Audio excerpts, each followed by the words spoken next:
You don't belong in first class. That seat isn't for people like you." The words sliced through the cabin like ice, cutting conversations, short and freezing champagne flutes halfway to surprised mouths.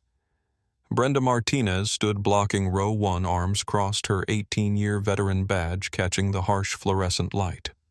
Her smile was cold, practiced, the kind that never reached her eyes, but had perfected itself through years of quiet authority.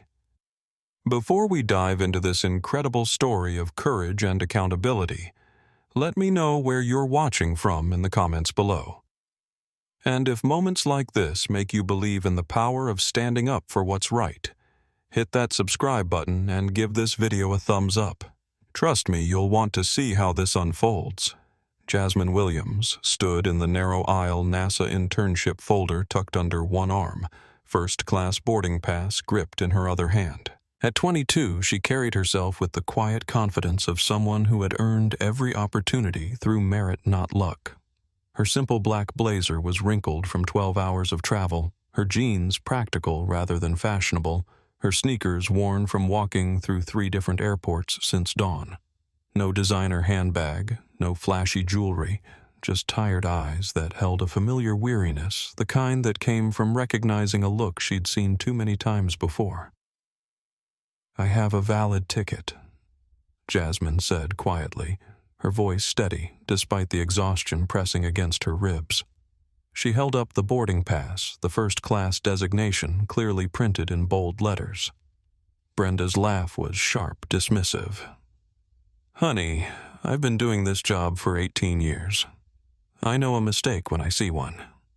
She gestured toward the back of the plane with a theatrical wave. "Economy is that way. I'm sure there's a nice middle seat waiting for you." The cabin had gone completely silent. Dr. Michael Thompson, a 52-year-old cardiologist in seat 1B, looked up from his medical journal with mild irritation as if the disruption was merely an inconvenience to his reading. Sofia Gutierrez, a 26-year-old travel blogger in 2A, had instinctively reached for her phone, her finger hovering over the Instagram Live button. James Park, a business executive in 1C, set down his tablet and leaned forward slightly, sensing something significant was about to unfold. Carlos Rivera, the junior flight attendant, stood frozen near the galley. At 28, he was still new enough to remember the anxiety of his first months, when every interaction felt like a test he might fail. He watched Brenda with growing discomfort, recognizing the tone he'd heard her use before with certain passengers, always the same type of passenger. "Ma'am Jasmine," continued, her voice remaining level. "This boarding pass was issued by your airline. The seat assignment is clear. I'd like to take my seat, please." Brenda stepped closer, invading Jasmine's personal space with practiced intimidation. "Listen, sweetie. I don't know how you got that ticket. Maybe someone gave it to you. Maybe there was some kind of computer glitch, but this cabin is for passengers who actually paid full price for their seats." The implication hung in the air like smoke. Dr. Thompson shifted uncomfortably, his previous irritation beginning to transform into something that might have been embarrassment.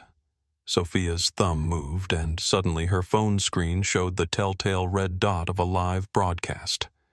"Going live from American Eagle Flight 1847, she whispered to her followers. "Something's happening here." Carlos took a step forward, then stopped. His training said to support his senior colleague. His conscience said something entirely different. He remained paralyzed between the two. Jasmine felt the familiar heat rising at the base of her neck. Not anger, not yet, but something sharper and more focused. It was the same feeling she got when reviewing safety reports that didn't add up when a detail was wrong and someone was trying to hide it. She scanned the cabin without moving her head, taking in the emergency exits, the crew positions, the passenger reactions. Old habits from another part of her life bleeding through despite her exhaustion. "Are you denying me boarding based on my appearance?"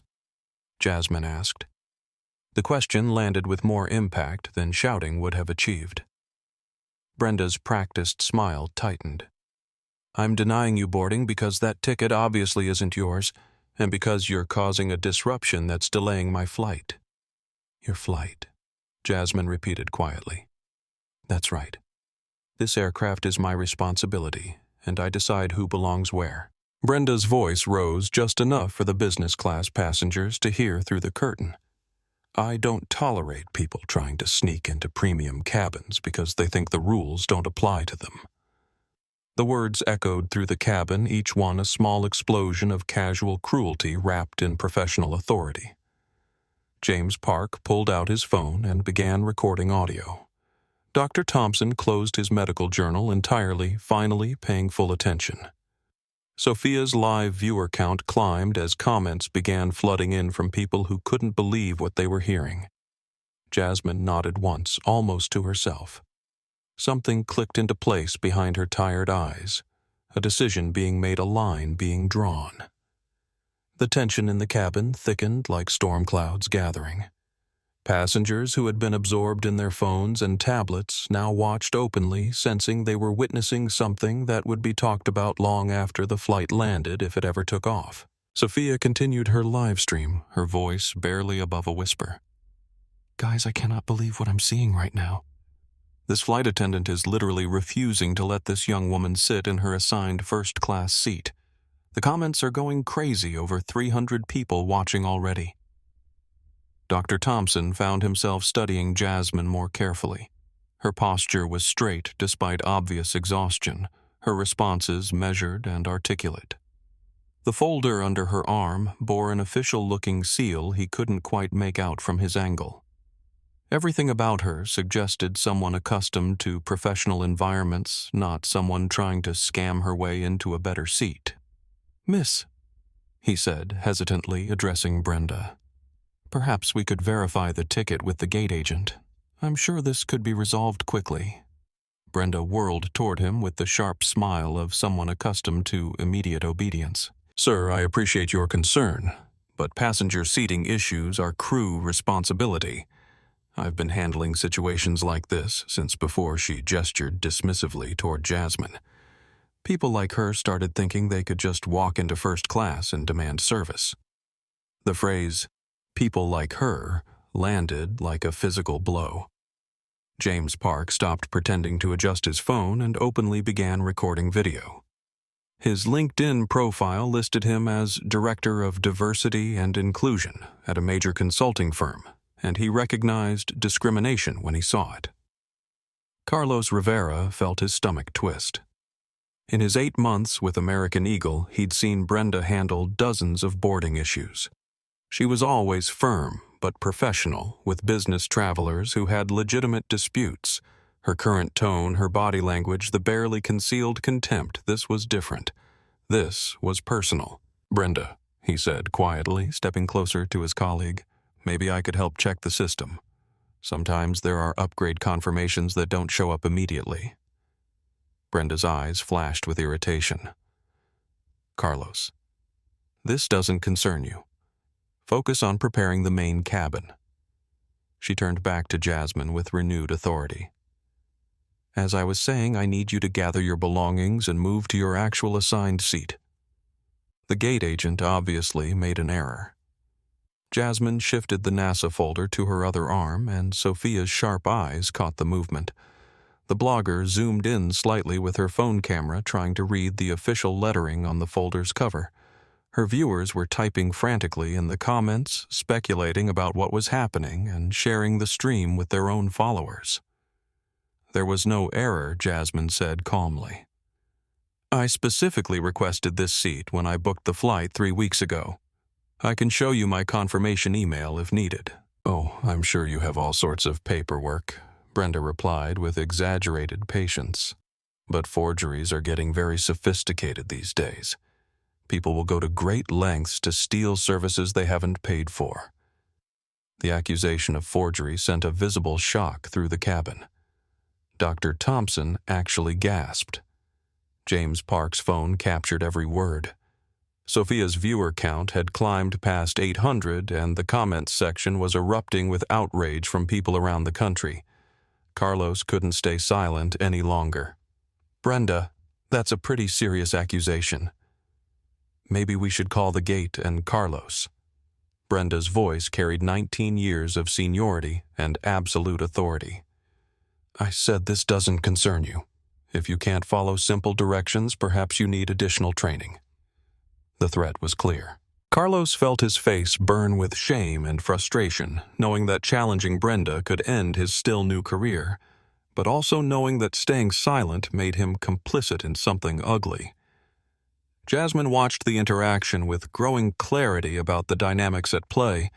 She had seen this pattern before in research labs, where senior scientists dismissed younger colleagues and academic conferences where certain voices were systematically marginalized in every professional environment where power was wielded to protect existing hierarchies rather than pursue excellence or fairness.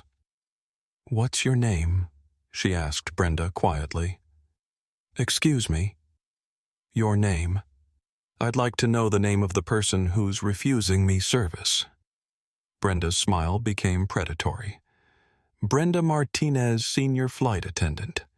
And you can remember that name when you file your little complaint with customer service. I'm sure they'll be very interested in your story." She laughed, a sound devoid of warmth. "Though I should warn you, attempting to board with fraudulent documents is a federal crime."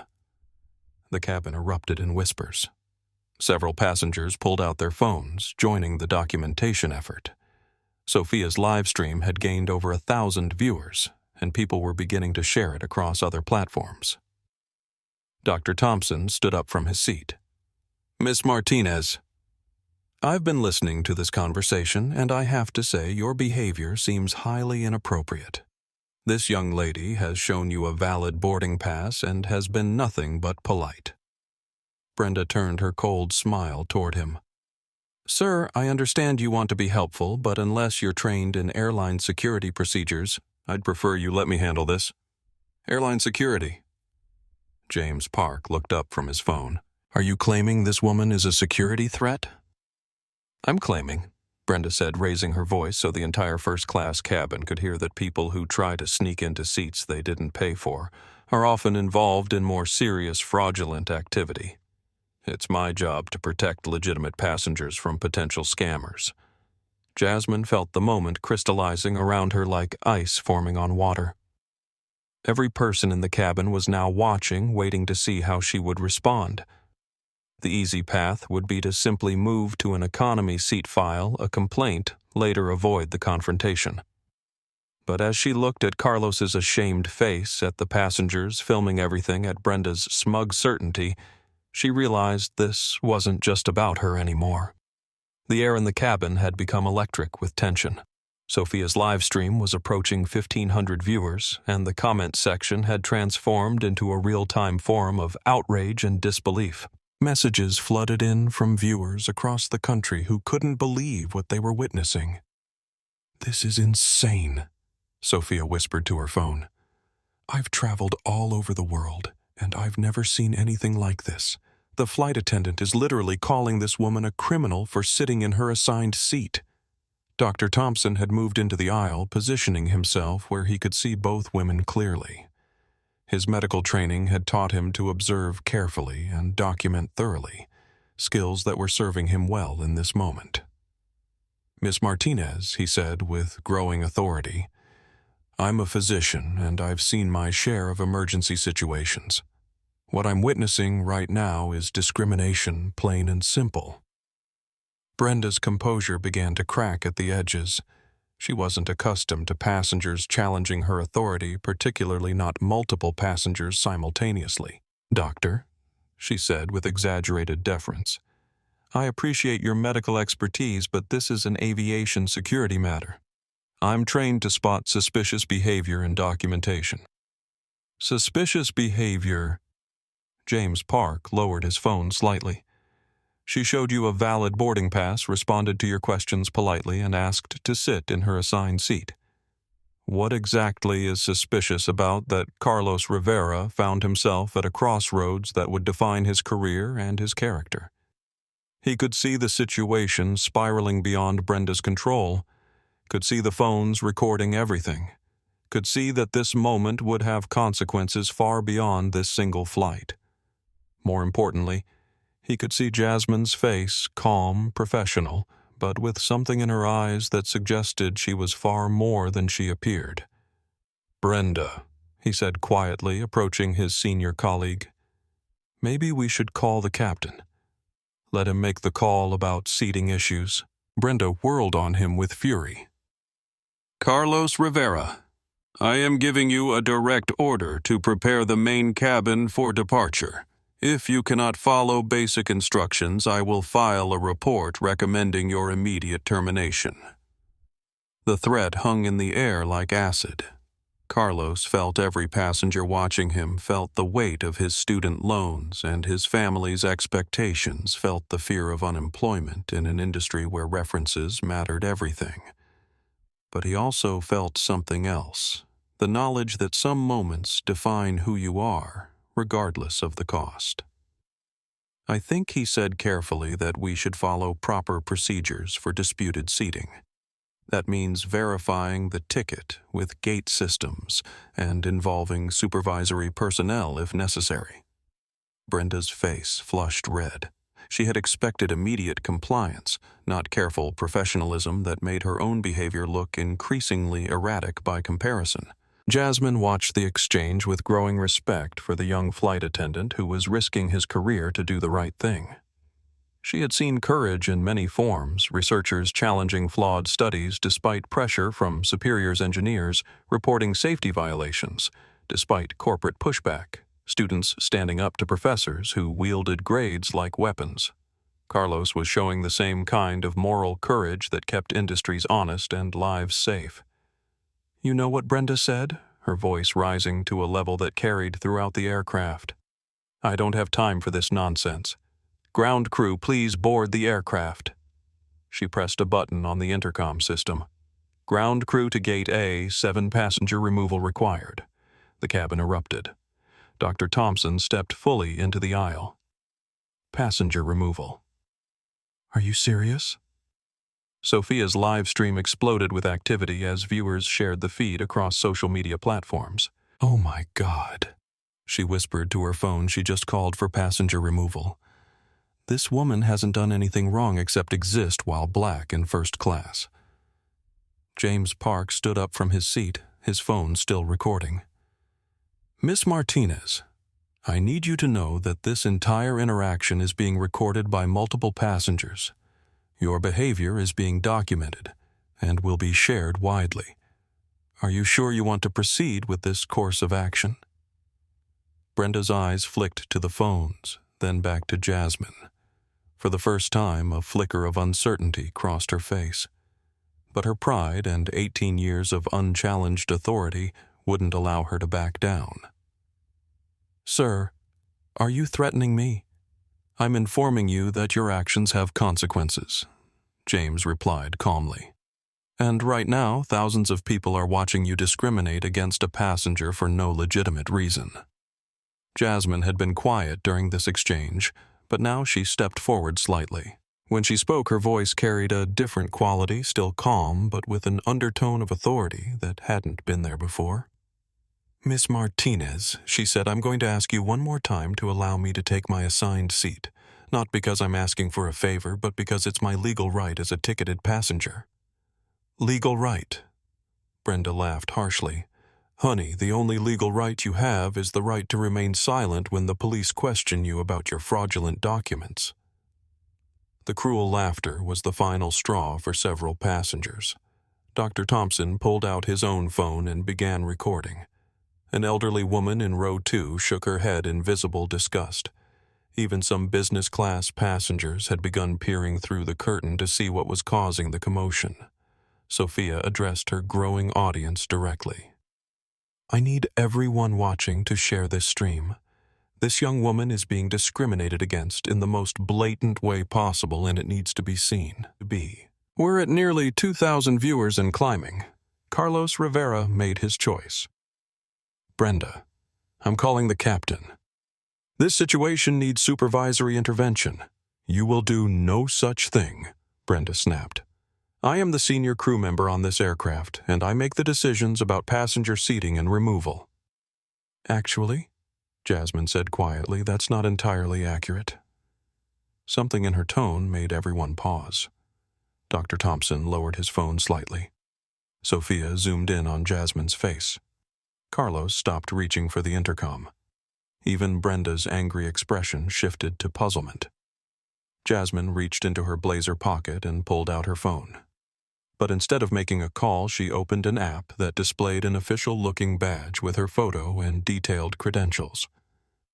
"My name is Jasmine Williams," she said, her voice carrying a new authority that filled the cabin. "I am a graduate student in aerospace engineering at MIT, but more relevantly to this situation, I am also a Federal Aviation Administration Aviation Safety Inspector badge number AS7749. The silence was deafening. Brenda's face went white. Carlos's mouth fell open. Dr. Thompson sat down heavily in his seat. Sophia's live stream chat exploded with messages as viewers processed what they had just heard. "I was traveling today in my capacity as a student returning from a NASA internship interview," Jasmine continued calmly. "But given the events of the past several minutes, I am now acting in my official capacity as an FAA inspector investigating a potential civil rights violation and discriminatory practices by American Eagle personnel." She looked directly at Brenda, who seemed to have forgotten how to breathe. "Miss Martinez, you have just discriminated against a federal aviation safety inspector based on race, made false accusations of criminal activity, and attempted to have me removed from an aircraft for exercising my legal rights as a ticketed passenger. This incident is now a federal matter." The transformation in Jasmine's demeanor was remarkable to witness. Gone was the tired student enduring yet another incident of discrimination. In her place stood a federal law enforcement officer with the authority to ground aircraft, suspend licenses, and initiate criminal investigations. Carlos Rivera felt his knees go weak. In 8 months of flight attendant training and service, he had never encountered anything remotely like this scenario. He realized he was witnessing career-ending events for his senior colleague, possibly for himself, if he was deemed complicit. Sophia's live stream had exploded across social media. Her viewer count had passed 3,000 and was climbing rapidly as people shared the feed with increasingly urgent messages. "Federal inspector discriminated against on plane. Going viral now appeared in posts across Twitter, Facebook, and TikTok." Dr. Thompson found himself reassessing everything he had witnessed. As a cardiologist, he was accustomed to high-stakes situations requiring quick thinking and precise action. But this was different. This was watching someone with real authority calmly document behavior that could have legal consequences for everyone involved. James Park lowered his phone, realizing that his recording might now be evidence in a federal investigation. His background in diversity and inclusion work had taught him to recognize discrimination when he saw it, but he had never witnessed it being perpetrated against someone with the power to prosecute it. Brenda Martinez stood frozen, her 18 years of experience providing no guidance for this situation. In nearly 2 decades of flying, she had never encountered a passenger who turned out to be a federal inspector. The implications were catastrophic for her career, possibly for her freedom if criminal charges were filed. Jasmine pulled out a small notebook and pen, the kind federal inspectors used for official documentation. "Miss Martinez, I need to inform you that everything you have said and done in the past 10 minutes is now part of an official FAA investigation. You have the right to remain silent, though anything you say may be included in my report to federal prosecutors." The Miranda-like warning sent a chill through the cabin. This was no longer a customer service dispute. It had become a federal case being built in real time.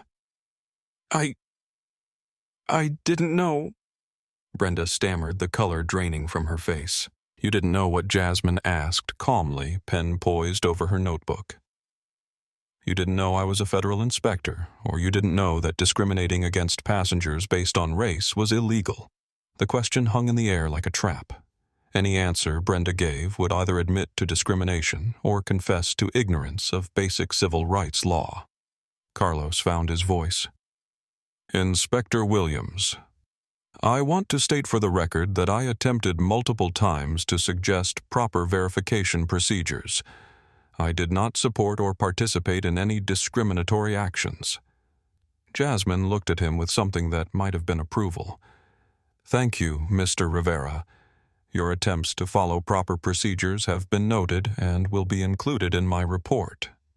Sophia addressed her live stream audience, which had grown to over 4,000 viewers. I literally cannot believe what I'm watching. This flight attendant racially profiled a federal aviation inspector. The comments are going absolutely insane. People are saying this is already trending on Twitter. Dr. Thompson cleared his throat. Inspector Williams, I witnessed everything that occurred here. I'll be happy to provide testimony if needed for any official proceedings. As will I. James Park added immediately. I have audio and video recordings of the entire incident. Jasmine nodded professionally. Thank you both. I'll need contact information from all witnesses. She turned back to Brenda, who seemed to have aged 10 years in the past few minutes. Miss Martinez, I'm now going to make some official calls. I suggest you consider very carefully how you want to proceed from this point forward. Jasmine lifted her phone and dialed a number from memory. The connection was immediate. No automated menu, no hold music, the direct line reserved for federal inspectors reporting urgent matters. FAA Regional Office Inspector Services, came the crisp voice on the other end. This is Inspector Jasmine Williams, badge AS7749, she said, her voice carrying the authority of federal law enforcement.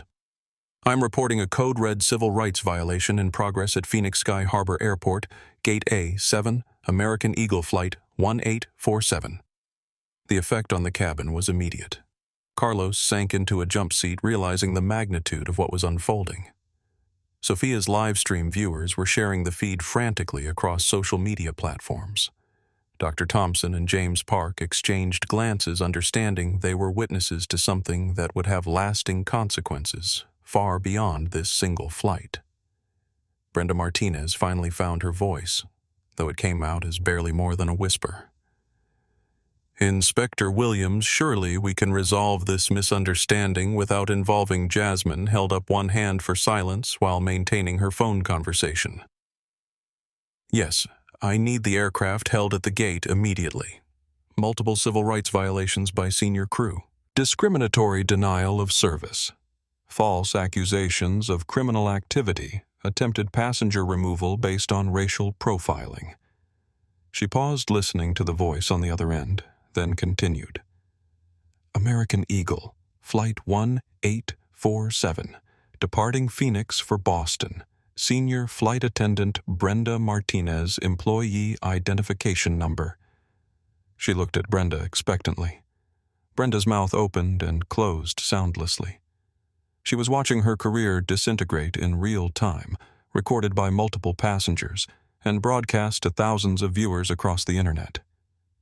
I'll obtain the employee information through official channels. Jasmine continued into the phone.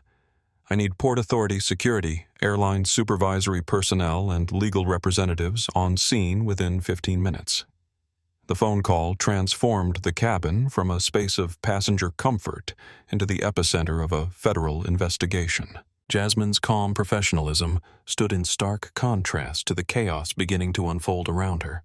Additionally, she continued speaking to the FAA regional office. I need this incident flagged for potential criminal prosecution under federal civil rights statutes. The discriminatory behavior was blatant, public, and documented by multiple witnesses with video and audio recordings. Sophia's live stream had become a phenomenon. Her viewer count approached 5,000, and the comment section moved too fast to read individual messages. Screenshots and clips were being shared across every social media platform, with hashtags like #JasmineWilliams and #AirlineDiscrimination beginning to trend nationally. Carlos Rivera realized his career was now inextricably linked to this moment.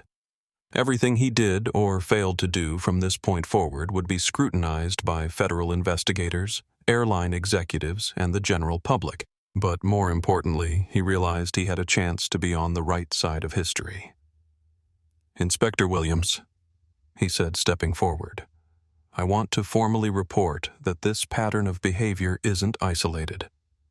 I've observed Senior Flight Attendant Martinez treat other passengers differently based on their appearance, particularly passengers of color. The statement landed like a bombshell.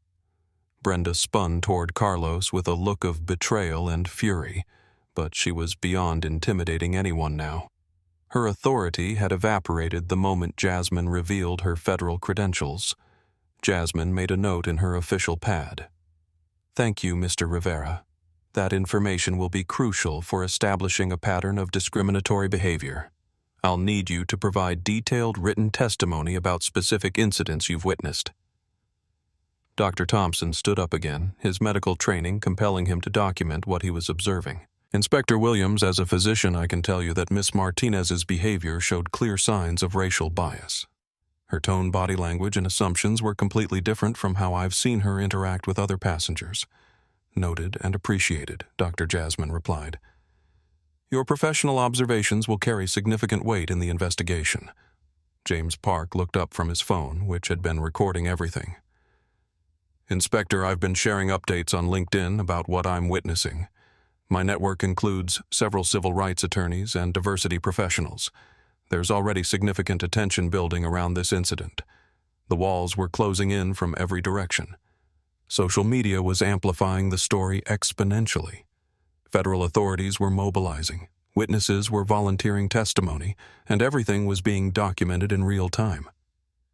Brenda Martinez finally seemed to grasp the full scope of what was happening. Inspector Williams, she said, her voice shaking, I think there's been a terrible misunderstanding. I was just following security procedures. Miss Martinez Jasmine interrupted calmly. I strongly advise you to stop talking. Anything you say right now is being recorded by passengers broadcast live to thousands of viewers and will be included in my federal report. You may want to consult with legal counsel before making any further statements. The warning was professional but devastating.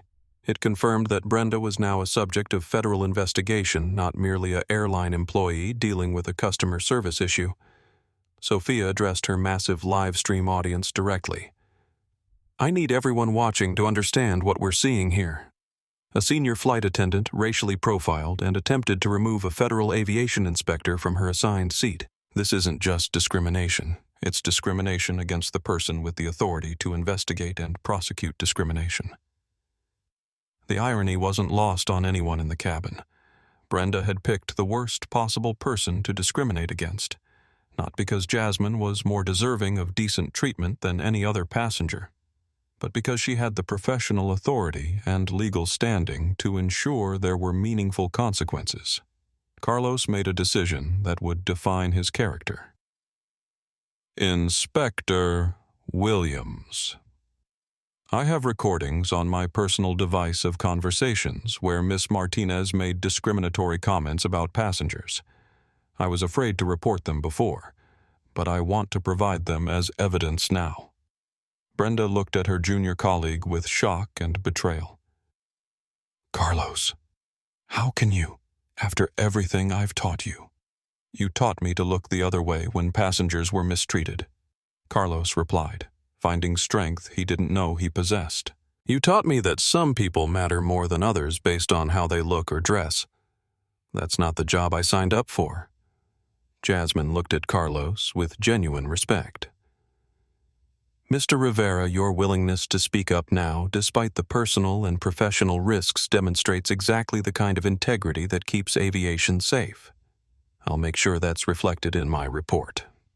The sound of approaching footsteps in the jet bridge announced the arrival of airport authority personnel. Through the aircraft windows, passengers could see security vehicles and American Eagle supervisory staff converging on the gate. Ladies and gentlemen, came an announcement over the intercom from the cockpit. This is Captain Rodriguez. Due to operational issues, Flight 1847 will be delayed indefinitely. All passengers will need to remain seated while federal authorities conduct an investigation. The announcement sent a ripple of whispers through the cabin. Passengers in business and economy class craned their necks to see what was happening in first class, though most had already heard bits and pieces of the confrontation. Sophia updated her livestream audience one final time before federal authorities arrived. The captain just announced an indefinite delay for federal investigation. This young woman, this federal inspector, didn't just stand up for herself. She stood up for everyone who's ever been told they don't belong somewhere they have every right to be. Jasmine closed her notebook and looked around the cabin one last time as a passenger. When airport security and federal investigators boarded, she would transition fully into her official role. The discrimination she had experienced would become evidence in a federal case that could change industry practices nationwide. The sound of multiple sets of footsteps on the jet bridge grew louder. The reckoning was about to begin. The first person through the aircraft door was Captain David Rodriguez, his face grim with the understanding that his flight had become the center of a federal civil rights investigation. Behind him came Port Authority security, American Eagle supervisory personnel, and two individuals in dark suits who carried themselves with the unmistakable bearing of federal agents. Jasmine Williams stood to meet them, her transformation from discriminated passenger to federal authority now complete. She reached into her blazer and produced her official FAA credentials, not just the phone app, but the actual federal badge and identification card that carried the weight of federal law enforcement. Captain Rodriguez, I'm Inspector Jasmine Williams, FAA Aviation Safety Division. I've initiated a Code Red investigation into civil rights violations by your crew. This aircraft is now officially grounded, pending completion of our inquiry. The captain accepted her credentials, examined them carefully, and handed them back with visible resignation. In 23 years of flying, he had never dealt with a federal inspector who was also a victim of discrimination by his own crew. Sophia's live stream had reached over 8,000 viewers, and the story was spreading across social media like wildfire. Major news outlets were beginning to pick up the story from social media posts, with preliminary reports starting to appear on aviation industry websites and civil rights blogs. Inspector Williams, Captain Rodriguez, said formally, I want to state that I was not aware of this incident until ground operations informed me of the federal investigation. I had no knowledge of discriminatory behavior by my crew. Noted Captain. Your cooperation will be documented. Jasmine turned to address the federal agents. Agent Morrison, Agent Chen, thank you for responding so quickly. We have multiple witnesses' video documentation and recorded evidence of blatant racial discrimination by senior flight attendant Brenda Martinez. Agent Morrison, a tall woman with steel gray hair and sharp eyes, approached Brenda Martinez. Ma'am, you're not under arrest, but I need to advise you that you are now the subject of a federal civil rights investigation. You have the right to remain silent and to consult with an attorney. The reading of rights sent a visible shock through the remaining crew members. This was no longer an employment matter, it had escalated to potential criminal prosecution under federal law. Carlos Rivera approached Inspector Williams hesitantly. Inspector, I recorded several conversations where Miss Martinez made discriminatory comments about passengers. I also have documentation of incidents where she treated passengers differently based on their appearance. Jasmine nodded approvingly. Mr. Rivera, your decision to come forward despite personal risk demonstrates the integrity that aviation safety depends on. Agent Chen will take your statement and secure your evidence. Dr. Thompson stepped forward with his medical bag in one hand and his phone in the other. Inspector Williams. I'm Dr. Michael Thompson, cardiologist at Massachusetts General.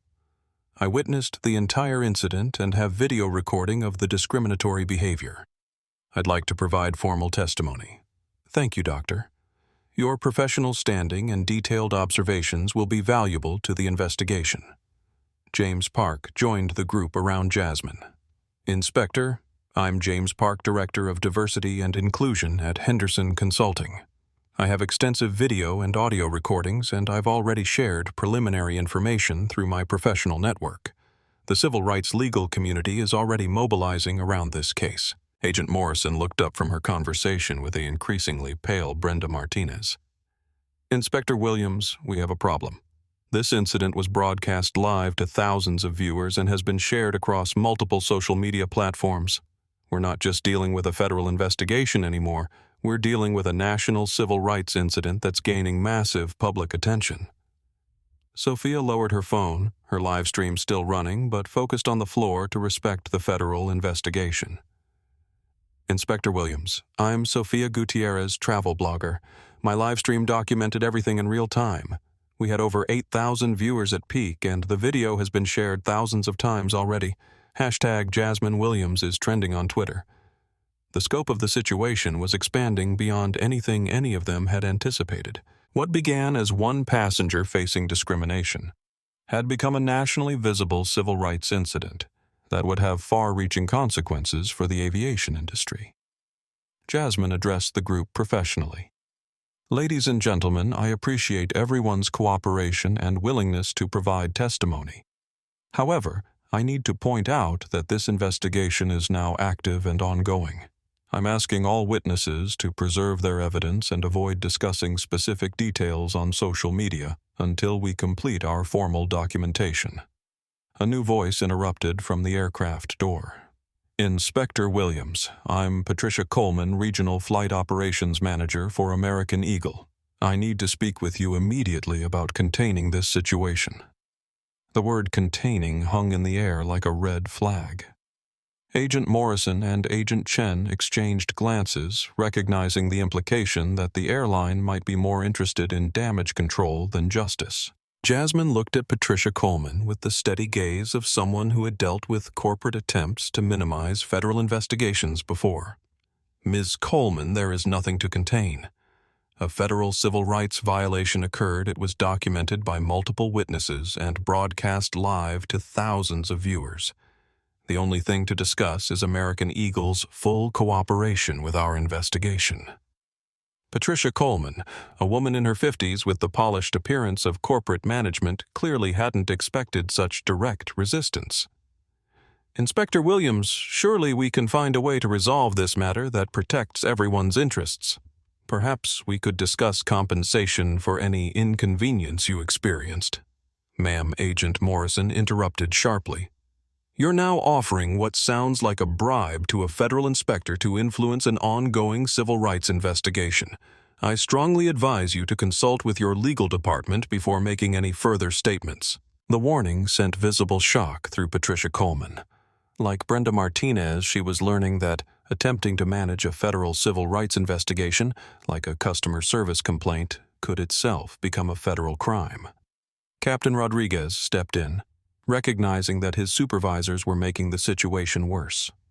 Inspector Williams, American Eagle, will provide full cooperation with your investigation. We want to ensure that justice is served and that our passengers and crew understand that discrimination has no place in aviation. Jasmine appreciated the captain's professional response. Thank you, Captain. Your leadership during this incident will be noted in my report. The transformation of Gate A7 from a routine boarding area into the command center of a federal investigation was remarkable to witness. FAA investigators set up laptop computers and secure communication equipment. Port Authority Security established a perimeter to manage growing media attention. American Eagle executives arrived in waves, each looking more concerned than the last. Agent Chen had begun formal interviews with witnesses, starting with Carlos Rivera, whose insider knowledge of airline operations and Brenda Martinez's pattern of behavior was proving crucial to establishing a broader case beyond this single incident. Mr. Rivera, Agent Chen said, reviewing his notes. You've described multiple occasions where you witnessed discriminatory behavior. Can you provide specific dates and flight numbers? Carlos nodded, pulling out his personal phone. I kept notes because I was uncomfortable with what I was seeing, but I didn't know how to report it without risking my job. I have documentation of at least 6 incidents over the past 4 months where Miss Martinez treated passengers of color differently than white passengers. The revelation that there was a documented pattern of discrimination sent ripples through the investigation team. This was no longer an isolated incident. It was evidence of ongoing civil rights violations that American Eagle had failed to detect or address. Meanwhile, Sophia's social media documentation had taken on a life of its own. Her original live stream had been captured and reshared across TikTok, Twitter, Facebook, and Instagram. News outlets were beginning to contact her for interviews. The hashtag Jasmine Williams was trending nationally alongside hashtag airline discrimination and hashtag flying while black. Dr. Thompson approached Inspector Williams as she coordinated with federal agents. "Inspector, I've been thinking about what I witnessed from a psychological perspective.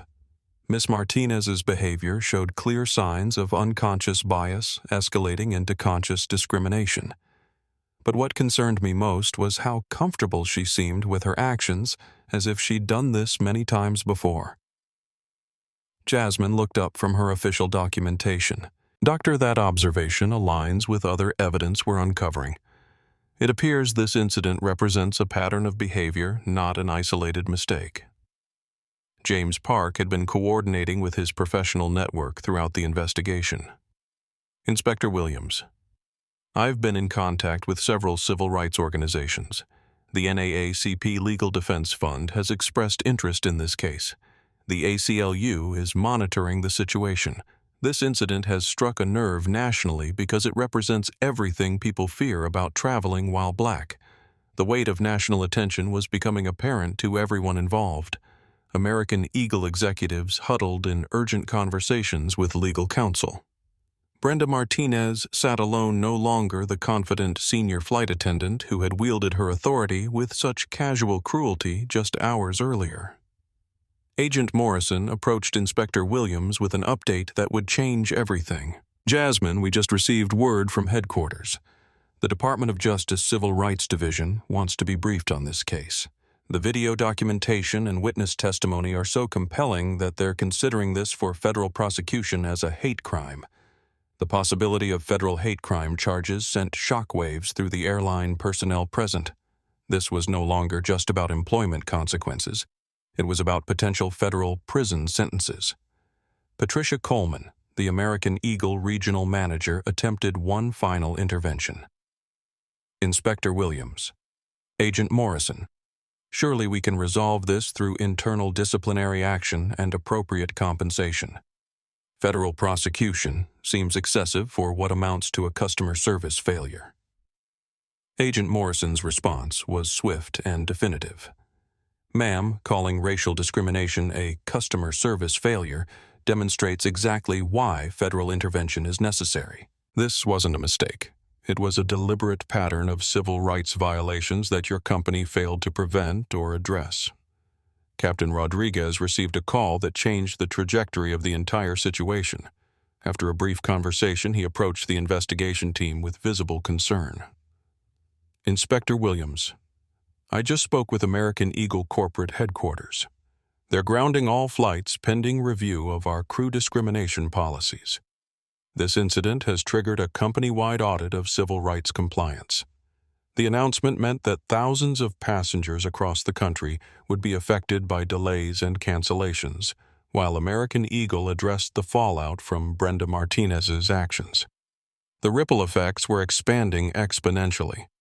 Sophia, who had been monitoring social media response to her live stream, approached with updates that demonstrated the national scope of public attention. "Inspector Williams, the story has been picked up by CNN, NBC, and Fox News. Hashtag Jasmine Williams is trending in all 50 states. People are sharing their own stories of airline discrimination.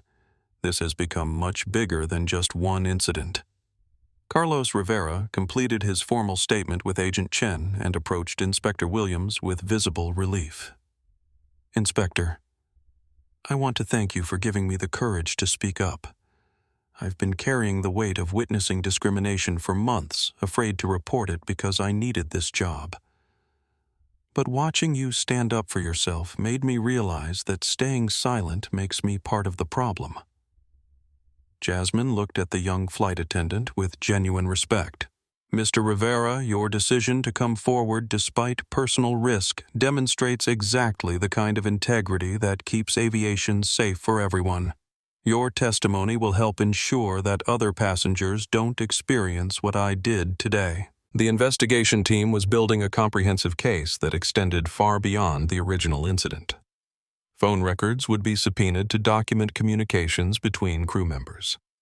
Training records would be reviewed to identify gaps in civil rights education. Company policies would be examined to determine whether American Eagle had adequate protections against discrimination. Agent Chen approached with an update that would prove crucial to the broader investigation. Inspector Williams, we've identified at least 12 other passengers over the past 6 months who filed discrimination complaints involving senior flight attendant Martinez. American Eagle's response was to offer flight vouchers and apologies, but they never conducted a formal investigation or took disciplinary action. The pattern was becoming undeniable. Brenda Martinez had been discriminating against passengers repeatedly, and American Eagle had been covering it up with customer service gestures rather than addressing the underlying civil rights violations. Dr. Thompson, who had been observing the investigation process with professional interest, made an observation that crystallized the broader implications. Inspector Williams, what I'm seeing here is a failure of institutional accountability. One employee's discriminatory behavior became a pattern because the system was designed to hide problems rather than solve them. The arrival of American Eagle's corporate crisis management team marked a new phase in the investigation. Led by Senior Vice President Robert Hayes, the group included legal counsel, public relations specialists, and human resources executives, all tasked with minimizing damage to the company's reputation and financial standing. Robert Hayes, a polished executive in his 50s, approached Inspector Williams with the confidence of someone accustomed to managing difficult situations. However, his corporate playbook had no chapter for handling a federal civil rights investigation broadcast live to a national audience. "Inspector Williams," he said with practiced authority, "I'm Robert Hayes, Senior Vice President of Operations for American Eagle. I want to personally apologize for any misunderstanding that occurred today and assure you that we're committed to resolving this matter quickly and fairly." Agent Morrison stepped in before Inspector Williams could respond. "Mr. Hayes, this is not a misunderstanding that can be resolved with corporate apologies. This is a federal civil rights investigation with potential criminal implications. Your employee engaged in blatant racial discrimination against a federal inspector, and evidence suggests a pattern of similar behavior." The directness of the federal agent's response clearly caught Hayes off guard. His team of advisors huddled around him, whispering urgently about legal strategies and public relations approaches. Meanwhile, the investigation had uncovered disturbing details about American Eagle's handling of previous discrimination complaints. Agent Chen reviewed a stack of incident reports with Inspector Williams, each one documenting passenger complaints about Brenda Martinez's behavior that had been dismissed or minimized by company management. "Inspector, look at this pattern," Agent Chen said, spreading the reports across a table. March 15th. Black businessman questioned about ticket authenticity. April 3rd. Hispanic family asked to move to economy despite valid first-class tickets. May 8th, Asian American professor accused of using stolen boarding pass. In every case, American Eagle offered vouchers and apologies, but took no disciplinary action. The documented pattern transformed the investigation from a single incident of discrimination into evidence of institutional failure to protect civil rights. American Eagle hadn't just failed to prevent discrimination, they had actively enabled it by refusing to address repeated complaints. Carlos Rivera, who had been providing detailed testimony about his observations, approached with additional information that expanded the scope of the investigation. "Inspector Williams, I need to tell you about the WhatsApp group chat that some of the senior crew members maintain. I was added to it a few months ago, and there were several conversations about problem passengers that used clearly discriminatory language. The existence of documented discriminatory communications between crew members represented a potential treasure trove of evidence. Agent Morrison immediately began the process of securing search warrants to obtain the electronic communications. Sophia's live stream had evolved into a real-time documentary of federal civil rights enforcement.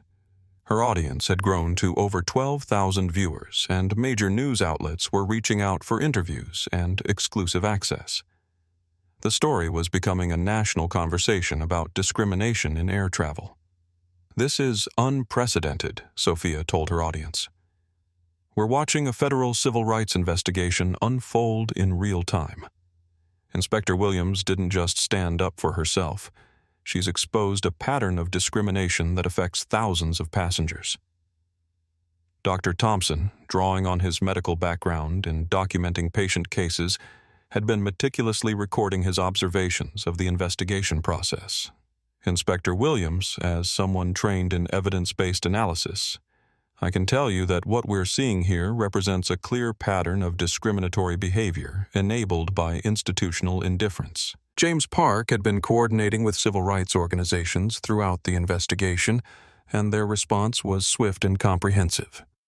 Inspector Williams: "I've been in contact with the NAACP Legal Defense Fund, the ACLU, and the National Urban League. They're all preparing to file federal lawsuits related to this incident and the pattern of discrimination it's exposed." The possibility of multiple federal lawsuits added another layer of complexity to American Eagle's crisis management challenges. Robert Hayes huddled with his legal team, recognizing that their company was facing potential liability in the millions of dollars. American Eagle's public relations team was struggling to manage the narrative as social media documentation made corporate spin impossible. The live stream footage, witness testimony, and Inspector Williams's professional credentials created an undeniable record of discrimination that no amount of public relations could explain away. Agent Morrison received a call that elevated the investigation to an even higher level. After a brief conversation, she approached Inspector Williams with significant news. "Jasmine, the Department of Transportation. Inspector General's office wants to open a parallel investigation into American Eagle's compliance with federal civil rights regulations. This incident has triggered a full audit of their diversity and inclusion practices. The announcement meant that American Eagle would face federal scrutiny not just for this individual incident, but for their entire approach to civil rights compliance. Years of complaint records, training programs, hiring practices, and corporate policies would be examined by federal investigators." Captain Rodriguez, who had maintained professional cooperation throughout the investigation, approached with information that demonstrated the expanding consequences. "Inspector Williams, I've just been informed that American Eagle is implementing an immediate system-wide stand-down for civil rights training. All flights are being delayed while crews receive emergency briefings on federal anti-discrimination law." The industry-wide impact was becoming apparent. Other airlines were watching the American Eagle investigation closely, recognizing that their own practices would likely face increased scrutiny in the aftermath of this highly publicized incident. Carlos Rivera completed his comprehensive testimony and approached Inspector Williams with visible relief and determination. "Inspector, I want you to know that testifying today was the right thing to do regardless of the consequences to my career. I should have spoken up earlier when I witnessed discriminatory behavior, but I was afraid.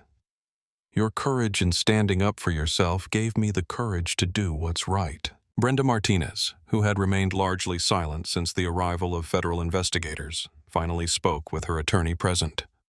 However, her statement only deepened her legal jeopardy by attempting to justify her discriminatory actions as legitimate security concerns. "I was following my training about identifying suspicious behavior," she said, apparently not understanding that racial profiling was the opposite of legitimate security procedures. Agent Chen looked up from his notes with visible disbelief. "Ms. Martinez, are you stating for the record that you consider a black woman in first class to be inherently suspicious behavior?" The question hung in the air like an indictment. Brenda Martinez's attorney immediately advised her to remain silent, recognizing that every word she spoke was making the federal case against her stronger. As the investigation expanded, federal agents discovered that the discrimination problem at American Eagle ran deeper than anyone had initially suspected. Agent Morrison coordinated with multiple federal agencies to conduct a comprehensive review of the airline's civil rights compliance over the previous 5 years. The review revealed a disturbing pattern of discrimination complaints that had been systematically buried through a combination of customer service gestures, non-disclosure agreements, and internal policies that discouraged employees from reporting civil rights violations. Inspector Williams worked closely with the investigative team to document not just the incident she had experienced, but the broader institutional failures that had enabled Brenda Martinez to discriminate against passengers with impunity for years. Agent Morrison, Inspector Williams said, reviewing a stack of complaint records, "These documents show that American Eagle received an average of 15 discrimination complaints per month over the past 2 years. The company's response was consistently to offer vouchers and apologies while taking no disciplinary action against employees. The systematic nature of American Eagle's failure to address discrimination complaints elevated the investigation from individual misconduct to institutional civil rights violations. Federal prosecutors would now consider charges against corporate executives for creating and maintaining policies that enabled discrimination. Carlos Rivera had provided federal investigators with access to internal crew communications that revealed a culture of discriminatory attitudes among some senior flight attendants. The WhatsApp messages and private conversations he documented showed deliberate coordination to target passengers based on race and ethnicity. Inspector Williams' agent Chen said, reviewing the electronic communications, these messages show that Ms. Martinez wasn't acting alone. There's evidence of coordination with other crew members to identify and target passengers they considered suspicious, based purely on racial characteristics. The existence of a coordinated discrimination network among airline employees transformed the investigation from an individual hate crime case into a potential conspiracy prosecution. Federal agencies began preparing charges that could result in significant prison sentences for multiple defendants. Dr. Thompson's documentation of the psychological dynamics he observed during the incident provided crucial insight into how discriminatory attitudes became normalized within corporate environments. His professional analysis would be valuable in establishing the institutional nature of the civil rights violations. Inspector Williams, Dr. Thompson said, sharing his detailed observations, Ms. Martinez's behavior showed the confidence of someone who had never faced consequences for discriminatory actions. That kind of entrenched bias doesn't develop overnight. It's enabled by institutional cultures that tolerate or encourage discriminatory behavior. James Park's coordination with civil rights organizations had resulted in a coalition of legal advocacy groups preparing comprehensive federal lawsuits against American Eagle. The cases would seek not just individual damages but structural reforms to prevent future discrimination. Inspector Williams James reported the legal team at the NAACP Legal Defense Fund believes this case could set important precedents for holding airlines accountable for institutional discrimination. They're preparing to file a class action lawsuit on behalf of all passengers who experience discrimination on American Eagle flights. Sophia's social media documentation had created a permanent record of the investigation that corporate damage control efforts couldn't erase or minimize. Her live stream had been saved and shared across multiple platforms, ensuring that the evidence of discrimination and the federal response would remain accessible to the public indefinitely.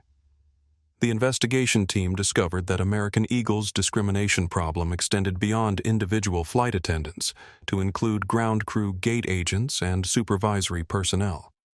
Federal agents found evidence of discriminatory practices in seat assignments, upgrade denials, and customer service interactions across multiple airport locations. Agent Morrison coordinated with federal prosecutors to prepare charges that would address both individual criminal behavior and corporate civil rights violations. Inspector Williams, the U.S. Attorney's Office, has decided to pursue federal hate crime charges against Ms. Martinez and potentially against other crew members involved in discriminatory activities. The possibility of federal hate crime prosecutions sent shockwaves through the aviation industry. Airlines across the country began reviewing their own civil rights training programs and complaint handling procedures, recognizing that the American Eagle investigation could expose similar problems throughout the industry. Robert Hayes and American Eagle's crisis management team realized that their company was facing potential bankruptcy from the combination of federal fines, civil rights lawsuits, and loss of public confidence. The stock price had already dropped significantly as news of the federal investigation spread. Captain Rodriguez, who had cooperated fully with the investigation, provided crucial testimony about the airline's training programs and policies. His professional observations helped establish that American Eagle had failed to provide adequate civil rights education to crew members. Inspector Williams: Captain Rodriguez said our annual training includes safety procedures, security protocols, and customer service standards, but there's very limited education about civil rights law or discrimination prevention. Most crew members have never received formal training on recognizing and preventing racial profiling. The lack of adequate civil rights training provided evidence that American Eagle's discrimination problems were the result of institutional negligence rather than individual misconduct. Federal prosecutors could use this evidence to pursue charges against corporate executives responsible for training and policy development. Carlos Rivera's courage in coming forward had inspired other American Eagle employees to contact federal investigators with additional evidence of discriminatory practices. The investigation was uncovering a network of civil rights violations that spanned multiple airports and involved dozens of employees. As the investigation concluded its initial phase, Inspector Williams reflected on how her experience as a victim of discrimination had evolved into a catalyst for institutional change. The incident that began with one flight attendant's racist behavior was now driving comprehensive reforms throughout the aviation industry. The federal charges being prepared would ensure that Brenda Martinez and other employees involved in discriminatory activities would face serious legal consequences. More importantly, the institutional reforms being mandated would help protect future passengers from experiencing the discrimination that Inspector Williams had courageously confronted and exposed. Within 6 hours of Sophia's initial livestream hashtag, Jasmine Williams had become more than just a trending hashtag. It had evolved into a national conversation about discrimination in air travel. Major news networks interrupted regular programming to cover the story, while social media platforms struggled to keep up with the volume of shares, comments, and reactions.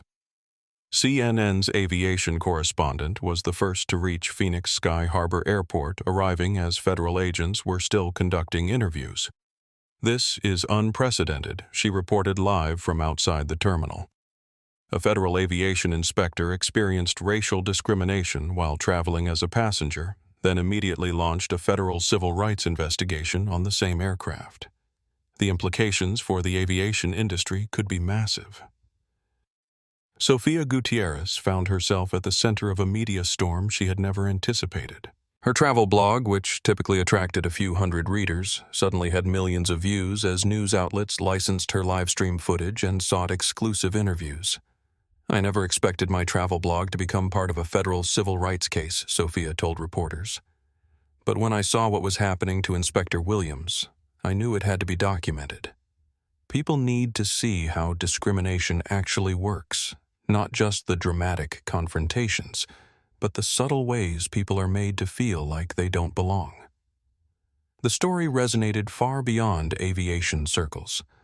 Civil rights leaders saw it as a perfect example of how discrimination persists in seemingly progressive industries. Business leaders recognized it as a case study in how individual employee bias can destroy corporate reputations. Social media users shared it as validation of experiences they had faced but struggled to prove. Dr. Michael Thompson received calls from medical colleagues across the country who had watched his testimony and praised his willingness to speak up as a witness. As physicians, we're trained to observe carefully and speak truthfully about what we see, he told a reporter. What I witnessed was textbook discrimination, the kind of bias that people of color face every day, but that often goes undocumented and unaddressed. James Park's LinkedIn post about witnessing the incident went viral within his professional network, generating thousands of comments from diversity professionals, executives, and civil rights advocates. His corporate consulting firm was flooded with requests from companies wanting to review their own discrimination prevention policies. This incident demonstrates why diversity and inclusion work is so critical, James explained in interviews. Inspector Williams had the professional standing and federal authority to fight back. But most passengers facing discrimination don't have those resources. How many similar incidents never get reported because victims don't have the power to demand accountability? The story gained additional momentum when it emerged that Jasmine Williams wasn't just any federal inspector. She was a graduate student at MIT, whose research focused on aviation safety protocols, and she had been returning from a NASA internship interview when the discrimination occurred. Here's a young black woman pursuing the highest levels of aerospace engineering, conducting federal safety inspections to keep passengers safe, and she gets treated like a criminal for sitting in her assigned seat, commented a NASA spokesperson. It's exactly the kind of barrier that prevents talented people from contributing to critical industries. Major airlines began proactive public relations campaigns to distance themselves from American Eagle's practices. Delta, United, Southwest, and JetBlue all issued statements emphasizing their commitment to civil rights and non-discrimination while quietly reviewing their own training programs and complaint procedures. The trending hashtags multiplied beyond hashtag Jasmine Williams to include hashtag flying. While black, hashtag airline accountability, and hashtag federal justice.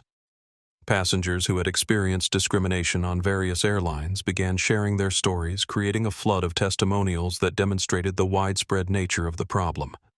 Aviation industry publications scrambled to analyze the potential implications of the case. This could trigger DOT audits across the entire industry, warned one industry analyst. If federal investigators find similar patterns at other airlines, we could see unprecedented regulatory intervention and civil rights enforcement in commercial aviation. Social media influencers with millions of followers began sharing the story, amplifying its reach exponentially. The combination of live video documentation, clear evidence of discrimination, and the dramatic revelation of Inspector Williams's federal authority created a narrative that was impossible to ignore or dismiss. News organizations began investigating similar incidents at other airlines, uncovering complaints and lawsuits that had received little public attention. The American Eagle investigation was becoming a catalyst for broader examination of discrimination throughout the transportation industry. International media picked up the story as an example of ongoing civil rights challenges in American society. European and Canadian aviation authorities announced reviews of their own anti-discrimination policies, using the American Eagle case as a catalyst for examining their own practices. The financial impact on American Eagle became apparent as the company's stock price dropped by 15% in after-hours trading. Travel booking websites reported increased cancellations for American Eagle flights as passengers chose other carriers rather than risk experiencing discrimination. Civil rights organizations seized the moment to push for stronger federal legislation protecting passengers from discrimination. The NAACP-ACLU and National Urban League jointly called for comprehensive reforms to civil rights enforcement in commercial aviation. Inspector Williams's courage in standing up to discrimination has created an opportunity for meaningful change, said a spokesperson for the NAACP Legal Defense Fund. We intend to ensure that her experience leads to protections for all passengers, not just those with federal credentials. American Eagle's crisis management efforts were hampered by the real-time documentation of their discriminatory practices and the federal nature of the investigation. Traditional corporate damage control tactics were useless when facing federal civil rights prosecutors and a national audience watching live coverage of the investigation. Robert Hayes convened emergency meetings with American Eagle's board of directors, legal team, and public relations consultants, but the company's options were severely limited. The video evidence was undeniable, the witness testimony was compelling, and the federal investigation was already uncovering a pattern of institutional discrimination. "We need to get ahead of this story," urged American Eagle's head of communications, Patricia Wells. "Every hour we stay silent, the narrative gets worse. We're facing potential federal charges, class action lawsuits, and complete loss of public confidence." However, the company's legal team advised against making public statements that could interfere with the ongoing federal investigation or create additional liability in anticipated civil rights lawsuits. American Eagle was trapped between the need for public relations damage control and the reality of federal criminal investigation. The company's initial statement was widely criticized as inadequate and tone-deaf. American Eagle is committed to providing excellent service to all passengers and does not tolerate discrimination. We are cooperating fully with federal investigators and will take appropriate action based on their findings. The bland corporate language contrasted sharply with the powerful video evidence of Brenda Martinez's discriminatory behavior and Inspector Williams's professional response. Social media users mocked the statement as exactly the kind of meaningless corporate speak that enabled discrimination to continue. American Eagle's crisis deepened when federal investigators discovered that company executives had been aware of discrimination complaints against Brenda Martinez for months, but had failed to take meaningful disciplinary action. Internal emails revealed discussions about difficult passengers and strategies for minimizing complaint resolution costs. The revelation that corporate executives had knowledge of discriminatory behavior but failed to address it elevated the potential charges from individual employee misconduct to corporate civil rights violations. Federal prosecutors began examining whether American Eagle executives could face personal criminal liability for enabling discrimination. Employee morale within American Eagle plummeted as news of the federal investigation spread throughout the company. Flight attendants, pilots, and ground crew found themselves defending their employers' practices while privately worrying about their own job security and professional reputations. Carlos Rivera's courage in testifying against Brenda Martinez inspired other American Eagle employees to contact federal investigators with additional evidence of discriminatory practices. The investigation uncovered a culture where civil rights violations were normalized, and complaint resolution was focused on minimizing costs rather than preventing future discrimination. "I've worked here for 12 years, and I've seen things that made me uncomfortable, but I never knew how to report them," one anonymous employee told investigators. There was always this sense that complaining about discrimination issues would hurt your career advancement. American Eagle's stock price continued to decline as investors recognized the potential for massive legal settlements and federal fines. Industry analysts estimated that the company could face hundreds of millions in damages from class action lawsuits, individual settlements, and federal penalties. The company's attempts to implement emergency civil rights training for all employees was criticized as too little too late. Federal investigators and civil rights advocates pointed out that comprehensive anti-discrimination programs should have been in place all along, not implemented only after a highly publicized incident. American Eagle's insurance companies began their own investigations to determine coverage for potential civil rights liability. The combination of criminal charges, federal fines, and civil lawsuits threatened to exceed the company's insurance coverage limits. Robert Hayes faced increasing pressure from the board of directors to demonstrate decisive leadership in addressing the crisis. However, his corporate background had not prepared him for managing a federal civil rights investigation with potential criminal implications for company executives. The company's frequent flyer program experienced massive cancellations as customers expressed their disapproval by transferring their loyalty to other airlines. American Eagle's reputation for customer service built over decades was destroyed in a matter of hours by one employee's discriminatory behavior and the company's inadequate response to previous complaints. American Eagle's advertising campaigns were suspended indefinitely as marketing executives recognized that any promotional messages would be overshadowed by the discrimination scandal. The company's brand had become toxic overnight. Hotel and car rental partnerships began distancing themselves from American Eagle, concerned about association with a company under federal civil rights investigation. The ripple effects threatened to isolate American Eagle from its corporate alliances and revenue-sharing agreements. Employee unions at American Eagle faced difficult decisions about whether to defend members like Brenda Martinez, who were facing federal charges, or to support reforms that would protect both employees and passengers from discriminatory behavior. The investigation revealed that American Eagle's diversity and inclusion programs existed primarily on paper with minimal funding, training, or enforcement mechanisms. Federal investigators found evidence that discrimination complaints were routinely dismissed or resolved with minimal compensation to avoid establishing patterns of liability. American Eagle's competitors seized the opportunity to highlight their own civil rights commitments and anti-discrimination policies. Delta United and Southwest all launched advertising campaigns emphasizing their diversity and inclusion initiatives, effectively using American Eagle's scandal to promote their own brands.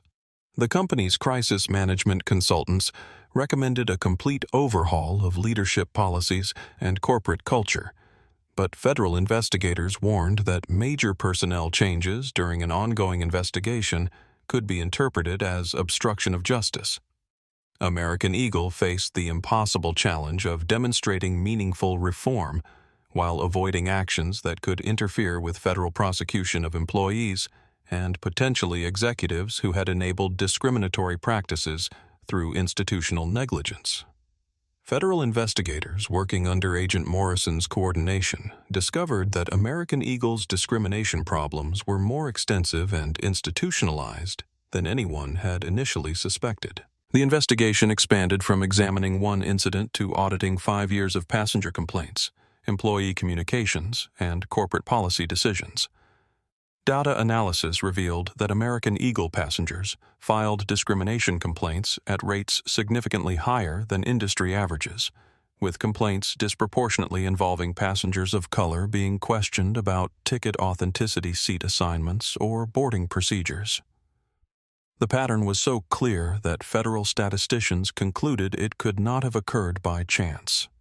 Inspector Williams' Agent Morrison reported, "Our analysis shows that black passengers on American Eagle flights were questioned about their tickets at rates 4 times higher than white passengers and were denied seat assignments or upgrades at rates 6 times higher than comparable white passengers." The statistical evidence provided the foundation for federal civil rights charges that went far beyond individual employee misconduct to encompass institutional discrimination that violated multiple federal laws.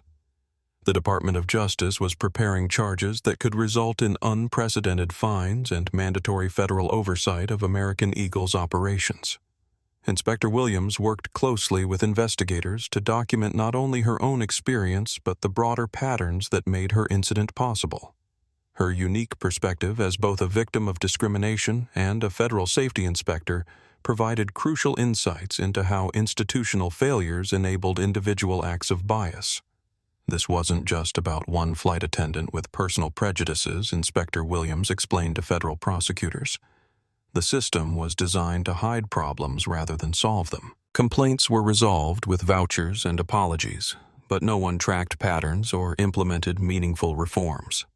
The investigation uncovered training materials that inadvertently encouraged profiling by instructing crew members to watch for suspicious behavior without providing clear objective criteria.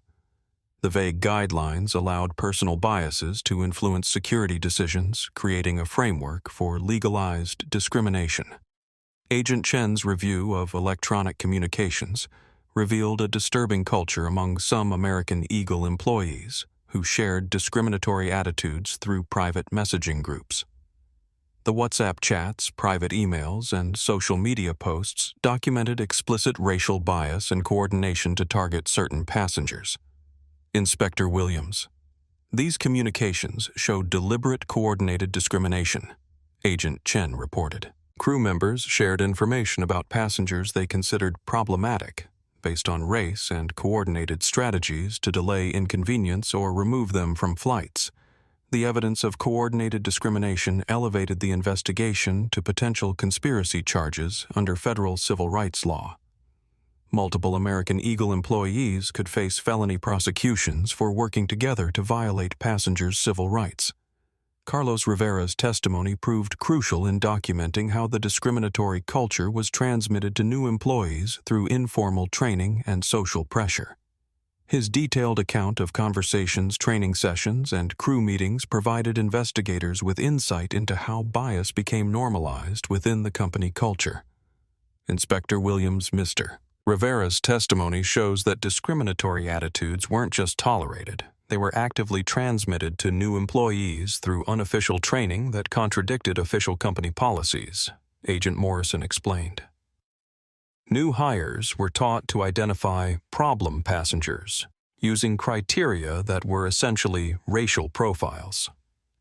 Dr. Thompson's professional analysis of the psychological dynamics he observed helped federal investigators understand how discriminatory attitudes became entrenched within corporate cultures. His medical background in behavioral observation provided valuable insight into the institutional nature of the civil rights violations. The confidence Ms. Martinez displayed while discriminating against you suggested someone who had never faced consequences for such behavior, Dr. Thompson explained to investigators. That kind of entrenched bias indicates institutional enabling rather than individual misconduct. James Park's documentation of his professional network's reaction to the incident helped investigators understand the broader impact of airline discrimination on business travel and professional relationships. His insights into corporate diversity and inclusion practices provided valuable context for understanding American Eagle's failures. The investigation revealed that American Eagle's discrimination problems were compounded by inadequate complaint resolution procedures that focused on minimizing liability rather than preventing future incidents. Passengers who filed discrimination complaints were typically offered flight vouchers and generic apologies, but their experiences were not analyzed for patterns or used to improve training. Federal investigators discovered that American Eagle executives had access to complaint data that clearly showed discriminatory patterns, but had chosen to address individual complaints reactively rather than implement proactive reforms to prevent discrimination. Inspector Williams, we found internal reports from 2 years ago that documented elevated discrimination complaint rates. But company executives decided that case-by-case resolution was more cost-effective than comprehensive policy reform, Agent Morrison reported. That decision created legal liability for institutional discrimination. The investigation uncovered evidence that American Eagle's Human Resources Department had documented multiple complaints against Brenda Martinez and other employees, but had failed to implement progressive discipline or additional training. The pattern suggested institutional tolerance for discriminatory behavior. Sophia's social media documentation had preserved not only the original incident but the immediate aftermath and corporate response. Her live stream footage became crucial evidence in establishing the timeline of events and the genuine shock of passengers witnessing discriminatory behavior. The expanding investigation attracted attention from congressional representatives who began calling for hearings on discrimination in commercial aviation. The combination of clear video evidence, federal investigation, and documented institutional failures created political pressure for legislative action. Federal investigators coordinated with similar agencies in other countries to examine whether American Eagle's discriminatory practices had affected international passengers. The investigation was expanding to potential violations of international civil rights treaties and aviation agreements. The investigation revealed that American Eagle's insurance companies had been paying discrimination settlements for years without requiring the company to implement meaningful reforms. The pattern of insurance payouts for civil rights violations had enabled the company to continue discriminatory practices by treating discrimination costs as a routine business expense. Inspector Williams's role in the investigation evolved from victim to expert witness as federal prosecutors prepared comprehensive civil rights charges against American Eagle and individual employees. Her unique combination of personal experience and professional expertise made her testimony crucial to establishing both the discriminatory acts and their institutional context. The transformation of Jasmine Williams from anonymous graduate student to national civil rights symbol came with personal costs that extended far beyond the original discrimination incident. Her life was forever changed by the decision to stand up against Brenda Martinez's racist behavior. Media attention brought both support and backlash to Jasmine's personal life. While civil rights organizations, fellow students, and aviation professionals praised her courage, she also received threatening messages from people who viewed her federal investigation as an overreaction to a simple misunderstanding. Inspector Williams received death threats from people who believe she should have quietly accepted discriminatory treatment, Agent Morrison reported to federal prosecutors. The threats are being investigated as potential civil rights intimidation, which carries federal criminal penalties. The security concerns forced Jasmine to temporarily move from her MIT apartment to a secure location while federal agents investigated the threats. Her academic work was disrupted as she balanced graduate studies with testifying in federal proceedings and managing media attention. Jasmine's family experienced the ripple effects of her national prominence. Her mother, who had worked multiple jobs to support Jasmine's education, was approached by reporters seeking background information about her daughter's upbringing. The attention was overwhelming for a woman who had spent decades working quietly to support her family. "My mother taught me that education and excellence were the ways to overcome discrimination," Jasmine told a reporter. She never expected that I would have to become a federal civil rights case to be treated with basic dignity as a passenger. The NASA internship opportunity that had brought Jasmine to Phoenix became complicated by her sudden national visibility. While NASA publicly supported her actions and denounced the discrimination she experienced, the agency was concerned about the political attention surrounding one of their potential interns. NASA values diversity and stands firmly against discrimination, a NASA spokesperson announced. Inspector Williams's professional qualifications and academic excellence make her exactly the kind of candidate we seek for our internship programs. Carlos Rivera faced retaliation from some American Eagle colleagues who viewed his testimony against Brenda Martinez as betrayal of crew solidarity. His decision to support the federal investigation came with professional and social costs that demonstrated the personal courage required to challenge institutional discrimination. Mr. Rivera has received harassment from some co-workers who believe he should have remained silent about the discriminatory behavior he witnessed, his attorney reported. However, he also received support from colleagues who respect his integrity and commitment to civil rights. The investigation revealed that other American Eagle employees had witnessed discriminatory behavior but had remained silent out of fear for their careers. Carlos's courage in testifying inspired some of these employees to come forward, but others continued to prioritize job security over civil rights enforcement. Brenda Martinez's family experienced the social consequences of her discriminatory behavior as the incident became national news. Her children faced questions at school about their mother's actions, while her husband struggled to understand how the woman he married could have engaged in such blatant racism. Dr. Thompson faced scrutiny from some medical colleagues who questioned whether a physician should involve himself in civil rights investigations. However, most of his professional peers praised his willingness to serve as a witness and use his credibility to support accountability for discrimination. "As a physician, I took an oath to do no harm, doctor," Thompson explained. Staying silent while witnessing discrimination would have violated that oath by allowing harmful behavior to continue unchallenged. James Park's professional network in diversity and inclusion work rallied around his decision to document and testify about the discrimination he witnessed.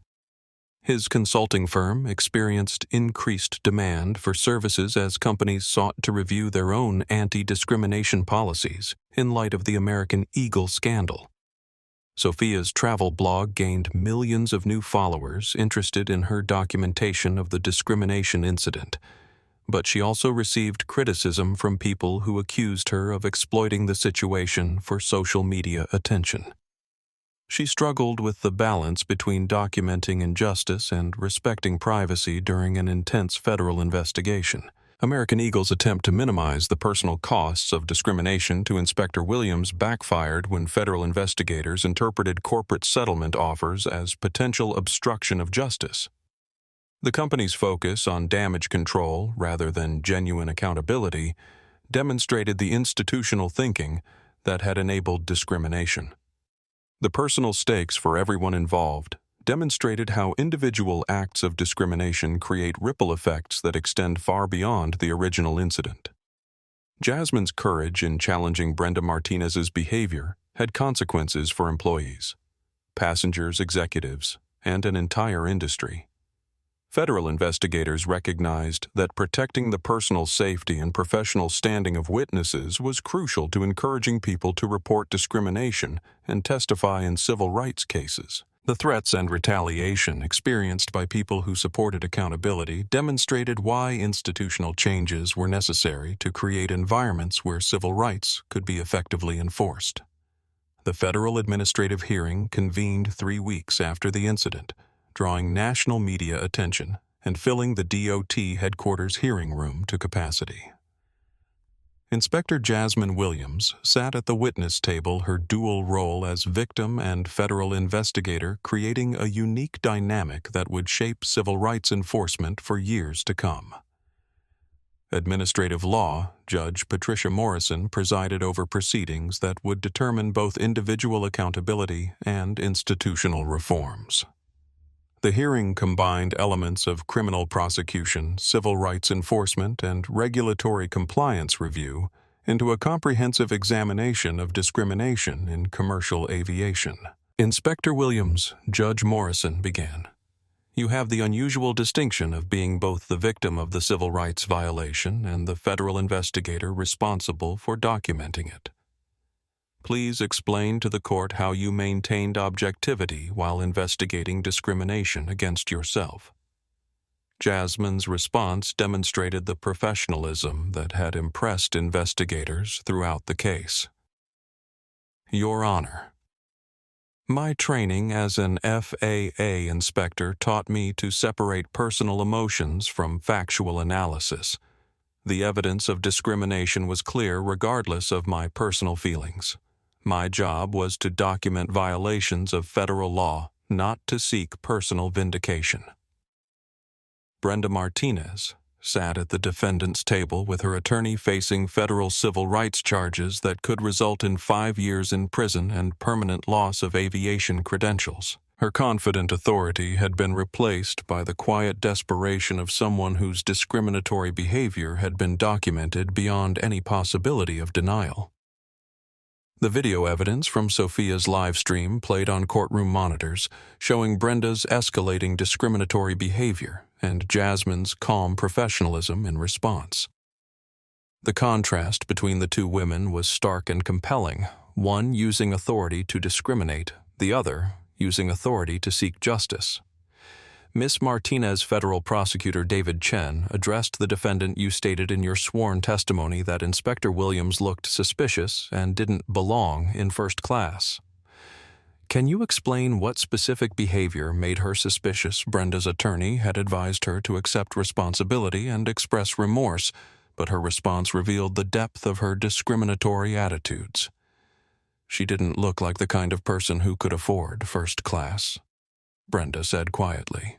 I was trained to watch for people trying to upgrade themselves without proper documentation. The admission that she profiled passengers based on appearance provided exactly the evidence prosecutors needed to establish intentional discrimination under federal civil rights law.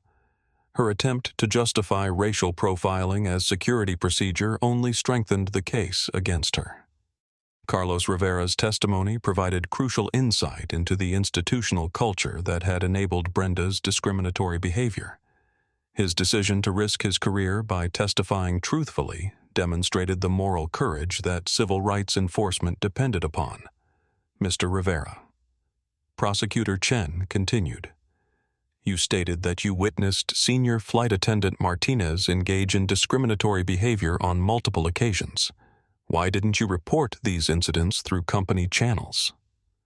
Carlos's response highlighted the institutional failures that had allowed discrimination to flourish. I was told during training that challenging senior employees could end my career.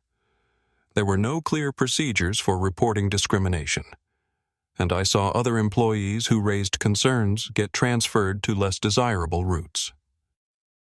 Dr. Thompson's testimony provided professional credibility to the witness accounts and helped establish the psychological impact of discrimination on passengers.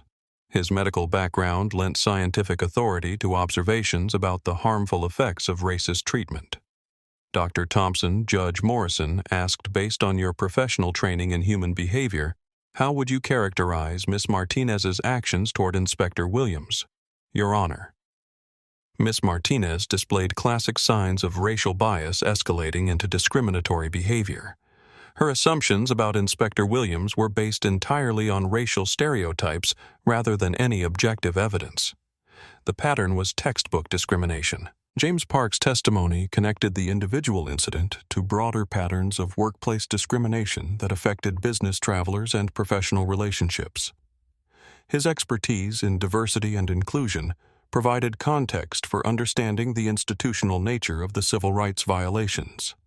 Mr. Park, Prosecutor Chen asked, in your professional experience with diversity and inclusion programs, how would you characterize American Eagle's response to discrimination complaints? The company's approach was reactive damage control rather than proactive discrimination. Prevention, James responded. They treated civil rights violations as customer service problems rather than legal violations requiring comprehensive institutional reform. Sophia's documentation had created an unprecedented record of discrimination and federal enforcement that transformed how civil rights violations would be prosecuted in the future. Her live stream footage provided evidence that no amount of corporate spin or legal maneuvering could contradict. American Eagle's corporate executives faced their own accountability hearing for institutional discrimination and failure to prevent civil rights violations by their employees. CEO Michael Davidson was forced to testify about company policies that had enabled discriminatory behavior through inadequate training and ineffective complaint resolution. Mr. Davidson, Judge Morrison, addressed the CEO, your company received over 300 discrimination complaints in the past 2 years, yet no employees were disciplined for civil rights violations. How do you explain this pattern? Davidson's corporate training had not prepared him for federal civil rights prosecution. We believed that resolving complaints through customer service gestures was the appropriate response. We didn't realize that discrimination complaints required different handling than other passenger concerns. The admission that American Eagle executives had failed to distinguish between customer service issues and civil rights violations provided evidence for federal charges against corporate leadership. The company's institutional discrimination was documented through executive testimony. Federal investigators presented evidence that American Eagle's discrimination problems extended to multiple airports and affected hundreds of passengers over several years. The pattern established that Jasmine's experience was part of widespread institutional civil rights violations. Inspector Williams's closing testimony combined her personal experience with her professional expertise to create a powerful statement about the need for accountability and reform. Her unique position as both victim and federal investigator gave her words special authority. Your Honor, discrimination in aviation affects not just individual passengers, but public confidence in the safety and fairness of air travel. When airlines fail to treat all passengers with equal dignity, they undermine the trust that makes commercial aviation possible. The hearing concluded with Judge Morrison's finding that American Eagle had engaged in institutional discrimination that violated federal civil rights law. Individual employees and corporate executives would face criminal prosecution, while the company would be subject to federal oversight and mandatory reforms. Brenda Martinez was sentenced to 18 months in federal prison and permanently banned from working in commercial aviation. Her discriminatory behavior had not only ended her career, but created legal precedents that would strengthen civil rights enforcement throughout the transportation industry. The American Eagle investigation triggered the most comprehensive civil rights enforcement action in commercial aviation history. Federal agencies coordinated to implement industry-wide reforms that would prevent future discrimination and ensure accountability for civil rights violations.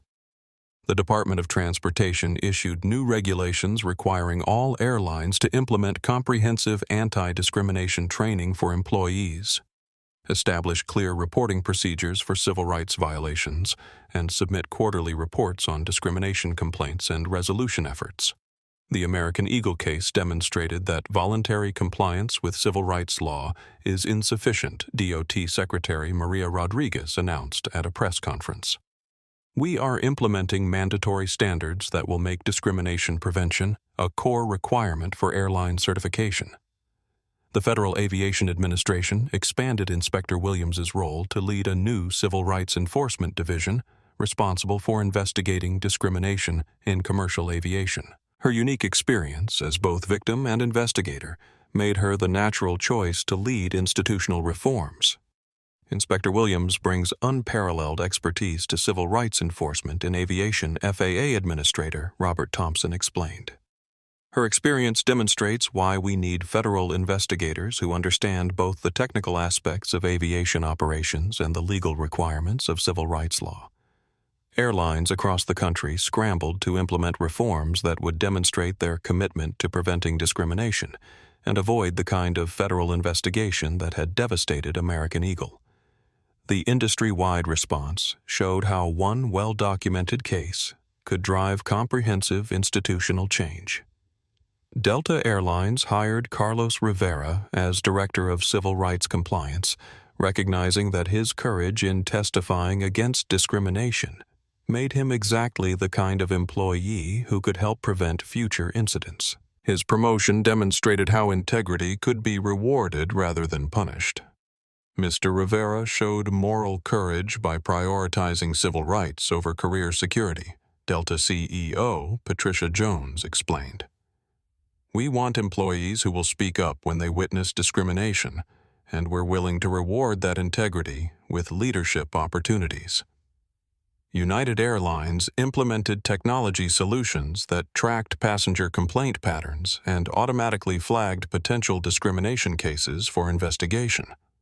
The company's proactive approach was designed to identify and address discriminatory behavior before it escalated to federal investigations. Southwest Airlines partnered with civil rights organizations to develop training programs that would help employees recognize and prevent unconscious bias. The airline's collaborative approach with advocacy groups demonstrated how corporate accountability could drive meaningful partnership with communities affected by discrimination. JetBlue created a passenger Bill of Rights that included specific protections against discrimination and established clear procedures for reporting civil rights violations. The company's comprehensive approach addressed both prevention and accountability for discriminatory behavior. The Airline Pilots Association updated its professional standards to include civil rights responsibilities, making it clear that aviation professionals had ethical obligations to prevent and report discrimination. The union's action demonstrated how professional organizations could support civil rights enforcement. Flight attendant unions implemented their own civil rights training programs to ensure that crew members understood their legal obligations and professional responsibilities regarding passenger treatment. The union initiatives showed how employee organizations could lead reform efforts. Airport authorities developed new protocols for handling civil rights violations that included immediate notification of federal investigators and preservation of evidence. The coordinated response system ensured that discrimination incidents would be documented and investigated promptly.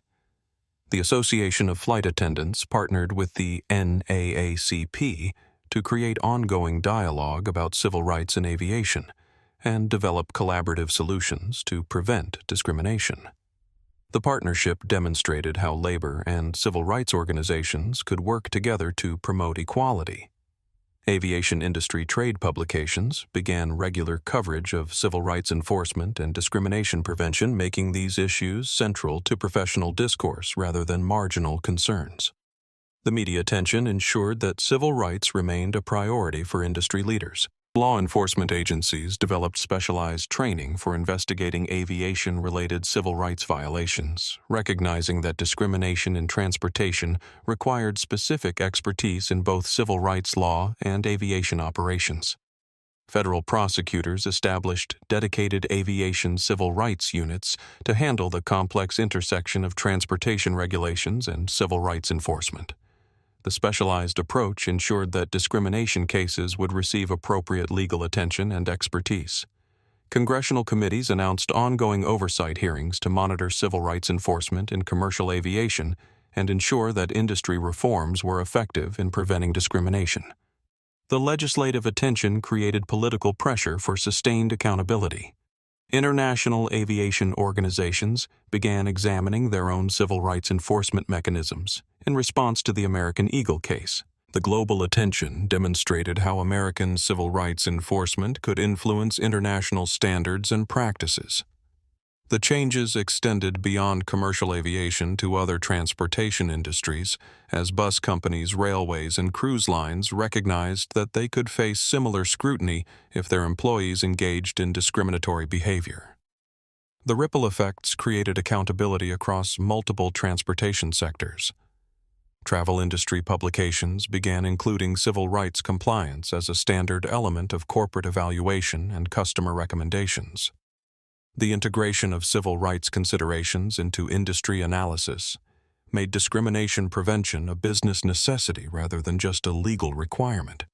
Corporate diversity and inclusion consultants experienced increased demand for services as companies sought to avoid the kind of institutional discrimination that had destroyed American Eagle's reputation.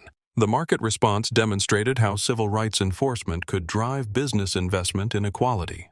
Insurance companies began requiring civil rights compliance programs as conditions for liability coverage, recognizing that discrimination lawsuits and federal investigations created significant financial risks for transportation companies. The American Bar Association created new continuing education requirements for attorneys representing transportation companies, ensuring that legal professionals understood the civil rights implications of their clients' policies and practices. Jasmine Williams emerged from the investigation not just as a symbol of civil rights enforcement, but as a leader who would shape aviation policy for decades to come. Her experience had transformed her from graduate student to national advocate, creating opportunities to drive institutional change from within federal agencies. NASA not only confirmed Jasmine's internship, but created a new program specifically focused on diversity and inclusion in aerospace engineering. Her experience had demonstrated the barriers that talented professionals faced in aviation industries, and NASA was committed to removing those obstacles. Inspector Williams represents exactly the kind of diverse talent that aerospace needs, NASA Administrator Sarah Chen announced. Her combination of technical expertise and civil rights leadership makes her invaluable to our mission of advancing aviation safety and accessibility. Jasmine's graduate work at MIT gained national attention as professors and fellow students recognized how her civil rights experience connected to broader issues of diversity and inclusion in STEM fields. Her research on aviation safety protocols now included analysis of how discrimination could compromise safety by discouraging talented professionals from entering the field. The speaking requests and media opportunities that followed Jasmine's case provided platforms for advocating comprehensive civil rights reform. But she was careful to balance public advocacy with her continuing responsibilities as a federal inspector and graduate student. "I didn't set out to become a civil rights advocate," Jasmine explained in interviews. I just wanted to be treated with dignity as a passenger and to do my job as a federal inspector. But the response to this case has shown me that individual courage can create opportunities for institutional change. Carlos Rivera's transition to Delta Airlines marked a career transformation that demonstrated how integrity could be professionally rewarded rather than punished. His new role in civil rights compliance allowed him to prevent the kind of discrimination he had witnessed at American Eagle. Mr. Rivera's courage in testifying against discrimination made him exactly the kind of employee we want in leadership positions, his new supervisor at Delta explained. His experience gives him credibility with both employees and passengers who are concerned about civil rights in aviation. Carlos used his platform to advocate for other aviation employees who witnessed discrimination but were afraid to report it. His message was that speaking up for civil rights was not just morally necessary, but professionally beneficial in an industry that was increasingly focused on preventing discrimination. Dr. Thompson returned to his medical practice with a renewed appreciation for the importance of witnessing and documenting injustice. His testimony had demonstrated how professional credibility could be used to support civil rights enforcement, and he encouraged other physicians to speak up when they witnessed discrimination. The same observational skills that make me effective as a physician helped me document discrimination when I witnessed it, Dr. Thompson explained to medical colleagues. We have professional obligations to use our credibility to support justice, not just in medical settings, but in all areas of society.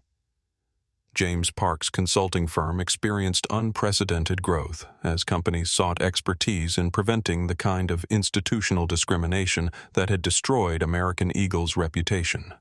His first-hand experience with federal civil rights investigation made him uniquely qualified to help organizations develop effective compliance programs. The American Eagle case demonstrated that discrimination isn't just morally wrong, it's a business risk that can destroy companies overnight, James explained to corporate clients. Investing in genuine diversity and inclusion programs is essential for both ethical and financial reasons. Sophia's travel blog evolved into a platform for documenting and advocating civil rights in travel and hospitality industries. Her live stream of the American Eagle incident had demonstrated the power of social media to create accountability for discrimination. Social media gives ordinary people the power to document injustice and demand accountability, Sophia reflected. My livestream helped ensure that Inspector Williams' experience couldn't be hidden or minimized by corporate damage control efforts. Brenda Martinez began serving her federal prison sentence with the understanding that her discriminatory behavior had not only ended her career, but had triggered industry-wide reforms that would prevent other employees from engaging in similar conduct.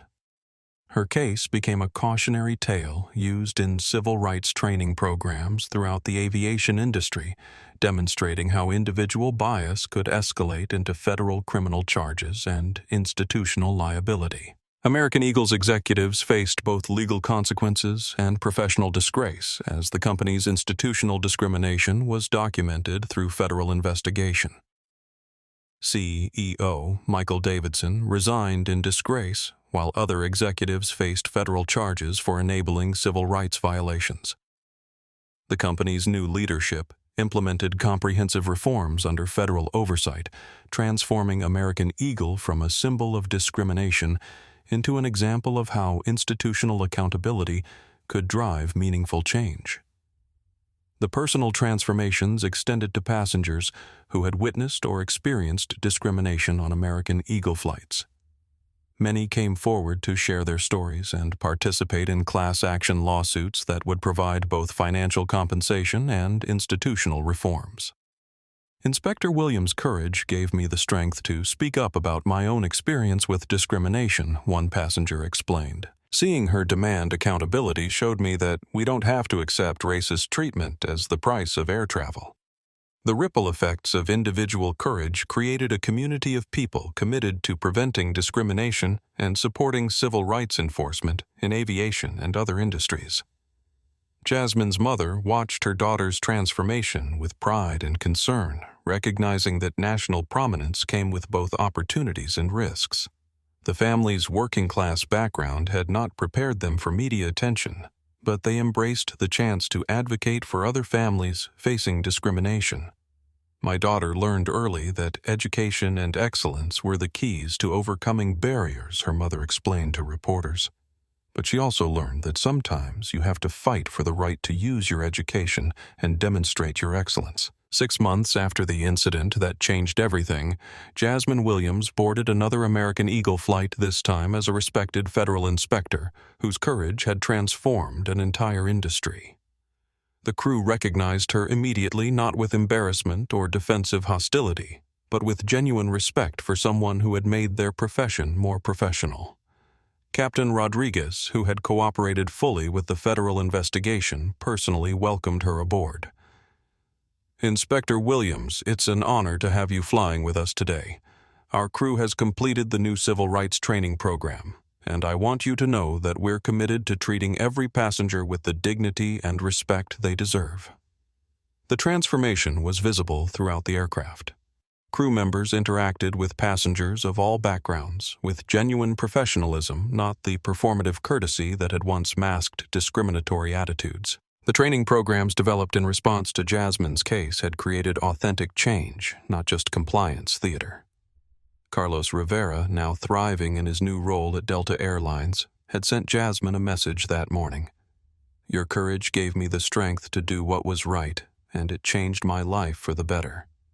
Thank you for showing me that integrity matters more than job security." As the aircraft pushed back from the gate, Jasmine reflected on how one moment of discrimination had created ripples of change throughout the aviation industry. She hadn't sought to become a civil rights leader, but her refusal to quietly accept racist treatment had created opportunities for institutional transformation. A young Hispanic engineering student in the seat across from her was reading an aerospace textbook preparing for an internship interview that might have been impossible before the reforms Jasmine's case had triggered. The student looked up and smiled, confident in his right to be there. "Are you heading to an aerospace program?" Jasmine asked. "NASA internship interview," he replied with excitement. "My professor said the new diversity initiatives have opened up incredible opportunities for students like me." Jasmine smiled, knowing that her experience had helped create a path for others to follow their dreams without facing the discrimination she had encountered. The real victory wasn't in the headlines or policy changes, but in the young student who could pursue aerospace engineering without wondering if he belonged. As the flight climbed smoothly through clear skies, Jasmine looked out the window and felt a quiet satisfaction. She had not just fought for a seat, she had fought for the principle that every person deserves to be treated with dignity and respect regardless of their appearance or background. The young student across the aisle returned to his textbook, confident in his future and unaware of how one woman's courage had made his opportunities possible. That invisible impact, repeated in countless interactions across the aviation industry, was the true measure of justice achieved. Sometimes the most important victories are the ones that prevent problems rather than solve them, creating a world where discrimination becomes impossible because the systems and people who once enabled it have been fundamentally transformed.